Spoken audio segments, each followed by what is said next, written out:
नमस्कार दोस्तों, आपके रोंगटे खड़े हो जाएंगे। और दोस्तों, जो महिलाएं पुरुष सुबह उठ के खाना बनाते हैं उस घर में क्या होता है वह भी आज आपको सच्चाई के साथ पता लग जाएगा। दोस्तों, जो महिलाएं घर में सुबह बिना स्नान करके या बिना नहा खाना बना लेती हैं, दोस्तों क्या यह सही है या गलत, इसकी जानकारी वास्तुशास्त्र के साथ बताई जाएगी। दोस्तों, कई बार ऐसा देखा गया है कि जो महिलाएं रसोई घर में खाना बनाती हैं रहती हैं और पति अपना प्यार और प्रेम एवं संबंध बनाने के लिए रसोई घर में घुसा चला आता है। तो दोस्तों, अगर आप भी ऐसी हरकत रसोई में करते हैं अपनी पत्नी के साथ, तो आज ये वीडियो गलत से छोड़ मत देना। ज़िंदगी भर अपनी पत्नी से प्यार या प्रेम शारीरिक संबंध नहीं बना पाओगे। दोस्तों, संबंध बनाना, शारीरिक संबंध बनाना कोई गलत बात नहीं है, परंतु दोस्तों वास्तुशास्त्र के अनुसार किसी भी काम करने के लिए एक सही समय निर्धारित किया गया है।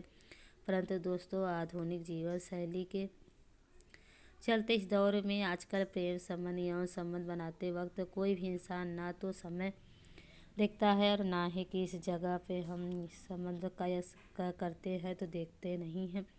बस दोस्तों, अपनी शारीरिक भूख मिटाने के लिए कहीं भी शुरू हो जाता है। आप में से अगर कोई व्यक्ति इस वीडियो को गलती से भी अधूरा छोड़ देता है तो दोस्तों आपको सुनने में बुरा लग सकता है, परंतु उस घर को बर्बाद होने से कोई नहीं रोक सकता है। दोस्तों, इस बात का पता हम नहीं बोल हैं, वीडियो देखकर पता लग जाएगा कि यकीन यह कितना महत्वपूर्ण है आपके लिए जानना। हो सके तो आज यह वीडियो पूरा देख लेना और अपने घर को बर्बाद होने से बचा लेना। अब दोस्तों, हम एक कहानी सुनाने जा रहे हैं और दोस्तों इस कहानी को महिला हो या पुरुष हो, अगर सुबह खाना आप बनाते हैं तो आज दोस्तों इस कहानी को पूरा सुन लेना। दोस्तों, आप में से कोई भी व्यक्ति अगर कहानी को बीच में ही छोड़ देता है तो दोस्तों आपको पाप भागीदारी बन सकते हैं। इसलिए दोस्तों, हम आपसे पहले ही बोल देते हैं, अगर कोई भी व्यक्ति इस कहानी को बीच में छोड़ देगा तो उन लोगों में हम पहले ही बोल देते हैं अभी दोस्तों इस कहानी को छोड़ सकते हैं आप, परंतु आपको इस कहानी के बीच में अधूरा नहीं छोड़ना। दोस्तों, स्त्री घर की लक्ष्मी मानी जाती है। दोस्तों, शास्त्रों के अनुसार स्त्री धन का अभी दूसरा रूप माना जाता है, क्योंकि जिस घर की महिला सदैव प्रसन्न रहती है उस घर में माँ लक्ष्मी का वास होता है। दोस्तों, एक छोटी सी कहानी के माध्यम से बताया है जिससे जानने के लिए आपके लिए बहुत ही ज़्यादा महत्वपूर्ण है। जिसके घर की महिला सुबह जल्दी खाना बनाती है और यह 5 महत्वपूर्ण काम रोज करती है, तो उस घर में क्यों स्वयं माँ लक्ष्मी करती है। दोस्तों, एक बार की बात है, किसी नगर में एक श्याम नाम का आलसी आदमी रहता था। दोस्तों, इतना आलसी था कि खटिया पर जिस तरह करवट लेटा उसी करवट लेटा रह जाता। दोस्तों, करवट बदलने भी उसे परेशानी नज़र आती थी। दोस्तों, इसकी पत्नी बेचारी जब किसी काम के लिए कहती तब वो करवट बदलता और पत्नी की तरफ पीठ फेर कर पड़ा रहता। दोस्तों, उसकी आदतों को देखते हुए पत्नी को विश्वास होगा कि कभी कुछ नहीं करेगा। दोस्तों, एक दिन पत्नी ने बड़े प्रेम से उसे समझाया, बोली मैं जानती हूँ कि तुम्हें खटिया उठने में कष्ट होता है, किंतु तरह तरह की करवट लेते रहने से भी आदमी नकारा हो जाता है, बाहर नहीं जाना चाहता, तो खटिया पर बैठे बैठे ही कुछ करते रहो। दोस्तों, तब वह श्याम सोचने लगा, ऐसा कौन सा काम है जिसे खटिया पर बैठे बैठे ही किया जा सकता है। तो कुछ देर के बाद उसकी समझ में बात आई कि खुश होकर वह पत्नी से बोला, अरे सुनती हो, मैंने बैठे बिठाया काम ढूंढ लिया है, अब चिंता करने की ज़रूरत नहीं। दोस्तों, पत्नी प्रसन्न हुई, अब कुछ तो घर का काम होगा।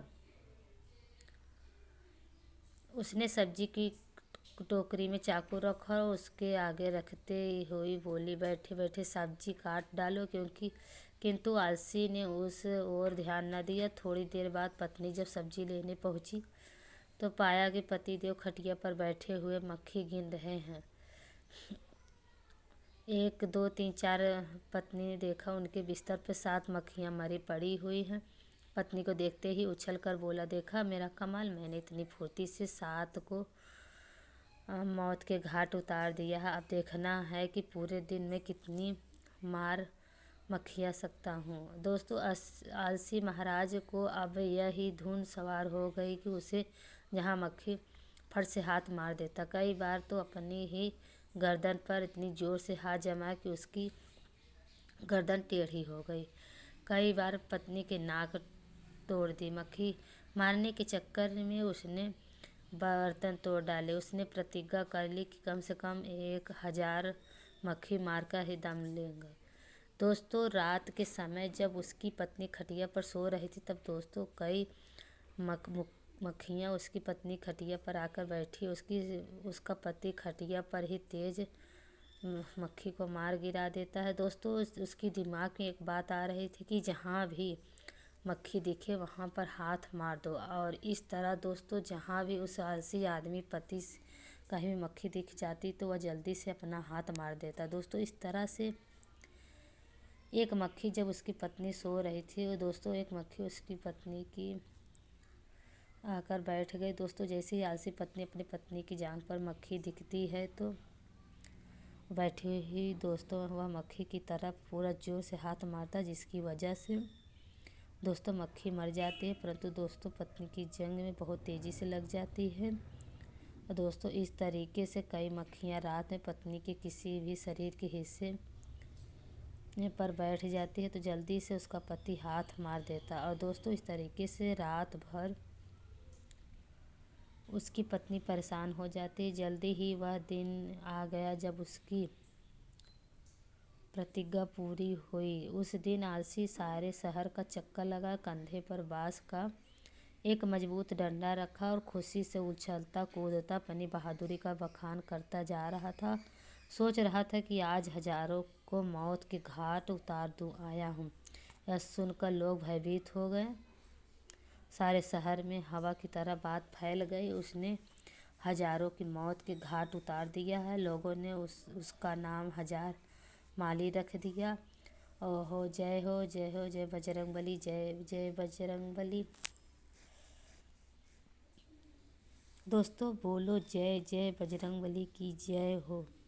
है बजरंगबली जो भी उसके घर में सुख समृद्धि आए, उसके घर में कोई भी परेशानी नहीं आया और पूरा परिवार सुख शांति से अपना जीवन यापन करे। दोस्तों, अगर तुम में से कोई जय जय बजरंगबली जी को मानता है तो अगर सच में ही भक्त है तो आप इस वीडियो को लाइक कर नीचे कमेंट बॉक्स में एक बार जय जय बजरंगबली लिख देना। बजरंगबली जी जो भी भक्त कमेंट बॉक्स में जय जय बजरंगबली लिखता है तो उसके मन में जो भी कामना है वो पूरी हो जाता है। दोस्तों, कहानी का आगे बढ़ाते आलसी महादेव जिससे सड़क या गली कूचे से गुजरते वहीं लोग भीड़ उमड़ पड़ती। उस बहादुर को देखना चाहिए जिसने हजारों को मौत के घाट उतारा। धीरे धीरे हजार माली सारे राज्य में प्रसिद्ध हो गया। दोस्तों, दिनों बाद राज्य पर एक दूसरे राजा ने अचानक हमला बोल दिया। राजा के पास उस समय कोई अच्छा सेनापति नहीं था। दोस्तों, उसने दूतों को आदेश दिया कि वो तुरंत सारे राज्य में घूमकर देखें और जहाँ भी उन्हें सेनापति योग्य कोई युवक दिखाई दे उसे फौरन हमारे दरबार में हाजिर करे। आदेश पाते ही दर जहाँ तहाँ शहरों में घूमने लगे। उन्हीं दिनों में हजार मारी का नाम सर्वत्र रहा था। दूतों ने जब सुना तो वो उसके घर जा पहुँचे। राजा दूतों को अपने घर पर आया देख हजार मारे भय से कांपने लगा। वह घर के अंदर एक अंधेरे कोने में दुबक कर बैठ गया। पत्नी से बातचीत होने के मालूम हुआ कि राजा हजार ऐसे बहादुर अपना सेनापति बनाना चाहते, इसलिए तुम उसे जल्दी हमारे साथ भेज दो। पत्नी को लगा जैसे वह कोई सपना देख रही है। अपने पति को असलियत वह जानती थी। सोचने लगी काश ऐसा हो सकता कि किसी तरह राजा के दूत हजार मारी को अपने साथ लेकर राजा के दरबार पहुँचे। उस लंबे तगड़े नौजवान को जब राजा ने अपने सामने खड़ा पाया तो मन प्रसन्न हुआ और पूछा, तुम्हारा ही नाम हजार मारी है? तालसी बोला, हुजूर मुझे ही हजार कहते हैं। राजा बोला, तुम्हारी बहादुरी की चर्चा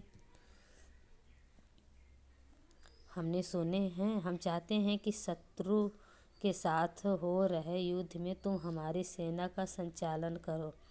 कांपते हुए हजारमारी ने स्वीकार किया और इस बात को सूचना देने के लिए घोड़े पर सवार हो पत्नी के पास पहुंचा। यह सुनकर पत्नी खुशी का ठिकाना न रहा। उसने 100 हजारमारी सेनापति को तो बन गया, पर शत्रु की सेना का मुकाबला वह कैसे करेगा? कहीं यह डरपोक आदमी युद्ध के मैदान में घोड़े से उतरकर भाग आया तो राजा इसे जीवित न छोड़ेंगे। उसने एक मजबूत रस्सी से हजारमारी को घोड़े से बांधना शुरू किया। हजारमारी ने पूछा, यह क्या कर रही हो? हजारे की पत्नी ने जवाब दिया, मैं आपको घोड़े के साथ बांध रही हूँ। दोस्तों, स्वामी हजारों ने पूछा कि ऐसा किस लिए? पत्नी ने जवाब दिया, इसलिए आपको घोड़े से बांध रही हूँ कि कहीं आप लड़ाई के लिए उतावले होकर घोड़े से कूदे पड़े तो पैदल ही न लड़ने लगे। दोस्तों, वापस लौटने पर भरे दरबार में जब लोग हजारमारी को घोड़े से बंधा हुआ पाया तो उनका उत्साह और बढ़ गया। ऐसा वीर सेनापति दूसरा कौन हो सकता है? तब सेना युद्ध के लिए तैयार थी। राजा की आज्ञा पाते ही हजारमारी के नेतृत्व में वे युद्ध भूमि की ओर चल पड़े। दोस्तों, शत्रु की सेना को जब मालूम हुआ कि एक बड़ी फौज के साथ हजारमारी मुकाबला करने पड़ा है तो उनको योद्धाओं का धैर्य टूट गया। दोस्तों, उन्होंने सुना था कि हजारमारी अकेला ही हजारों को मार गिराता है। यह नाम सुनते ही बड़े बड़े योद्धाओं के होश उड़ गए। दोस्तों, उन्हें साक्षात अपनी मृत्यु नजर आने लगी। हजारमारी की सेना का उत्साह आसमान को छू रहा था। दोस्तों, मैदान में वे पहुंचते ही शत्रु की सेना पर टूट पड़े। दोनों सेनाओं के बीच घमासान युद्ध होते हुए देखकर हजारमारी ने अपने घोड़े के साथ बांसों घने जंगल में जा छिपा। दोस्तों, किंतु उसकी सेना शत्रुओं को दम न लेने दिया। वह शत्रु का मुकाबला करती हुई उसे खदेड़ ले गई। दोस्त, अपने राज्य से निकाल बाहर किया कि शत्रु पर पाने के बाद अपने सेनापति की जयकार करते हुए जब सैनिक वापस लौटने लगे तो हजारमारी भीड़ बसों के जंगल में निकलकर उनको बीच आ शामिल हुआ। वापस बादनगर में धूमधाम विजय उत्सव मनाया गया। हजारमारी की वीरता का पर राजा प्रसन्न हो उठे। मेरे बहादुर सेनापति, हम तुम पर गर्व है। मैं तुम्हारी अद्वितीय वीरता के कारण हमें विजय प्राप्त हुई है। इसके पुरस्कार स्वरूप हम तुम्हें 1000 स्वर्ण मुद्राएं देते हैं। दोस्तों, साथ ही हमेशा के लिए तुम्हें प्रधानमंत्री सेनापति नियुक्त किया गया है। घोषणा सुनकर हजारमारी बहुत प्रसन्न हुआ और मन ही मन अपने भाग्य को सराह लगा। उसके बाद राजा ने पूछा कि बहादुर सेनापति हजारमारी जी, आप हमें बताइए कि बहादुर भरा काम इतनी आसानी से कैसे कर लिया? तब हजारमारी ने बड़े ही गर्व के साथ जवाब देते हुए बोला कि राजन, यह जो कुछ भी हुआ यह सब मेरी समझदार और बहादुर पत्नी की वजह से हुआ। इसमें एक बहुत ही गुप्त राज छिपा हुआ है जिसे मैं आपको अकेले में राजमहल में बाहर अपने घर जाने के बाद ही बताना चाहूँगा।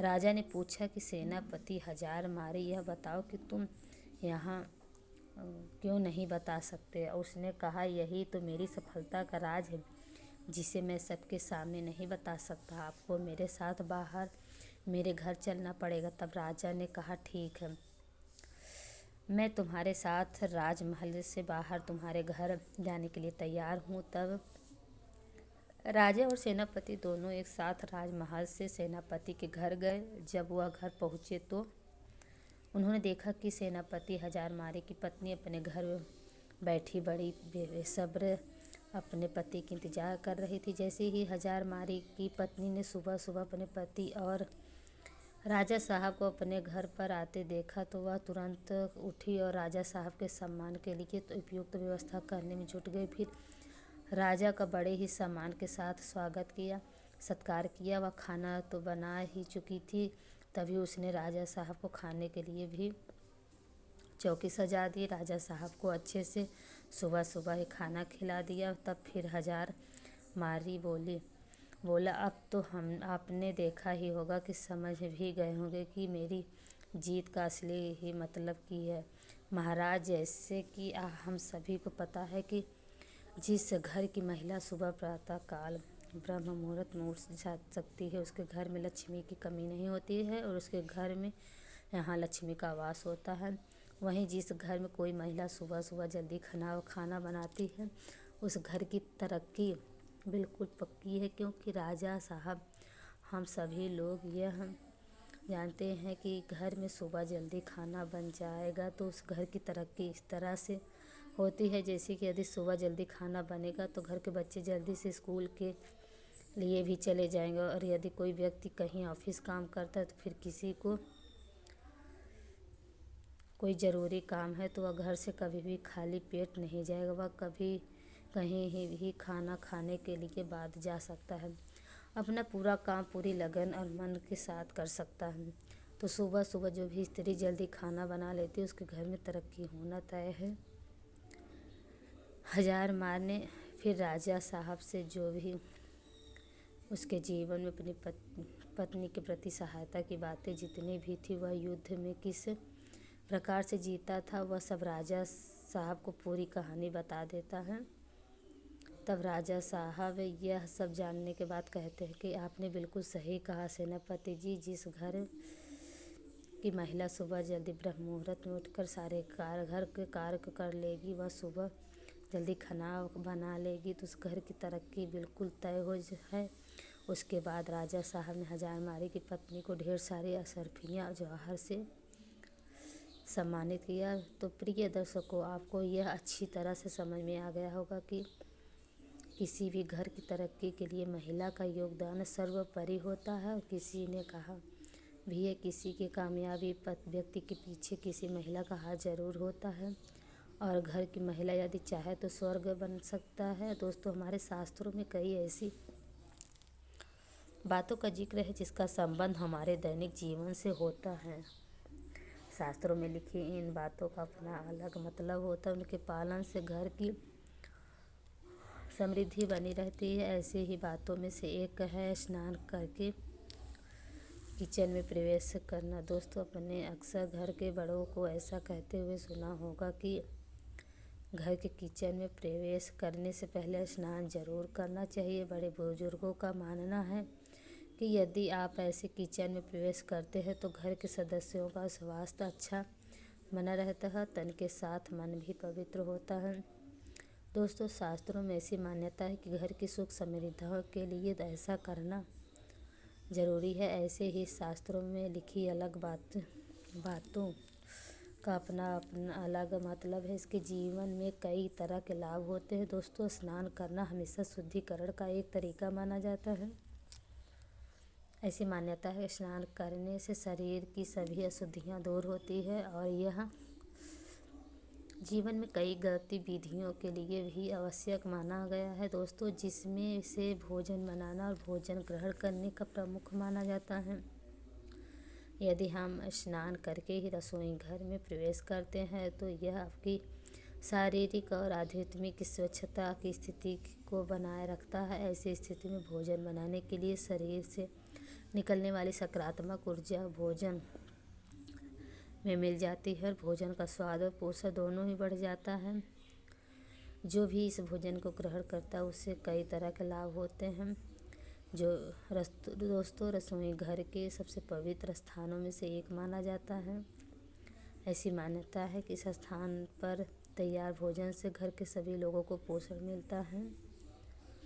यही नहीं, रसोई में तैयार भोजन का भोग भी ईश्वर को भी लगाया जाता है, और इसी वजह से भोजन की पवित्रता बनाए रखना जरूरी है। अगर आप स्नान के बाद भी भोजन बनाती हैं तो उसका भोग भी लगाया जा सकता है, क्योंकि इसकी पवित्रता बनी रहती है और यह ईश्वर से जुड़ने का एक तरीका भी माना जाता है। इसी वजह से शास्त्रों में रसोई घर को सबसे पवित्र माना जाता है।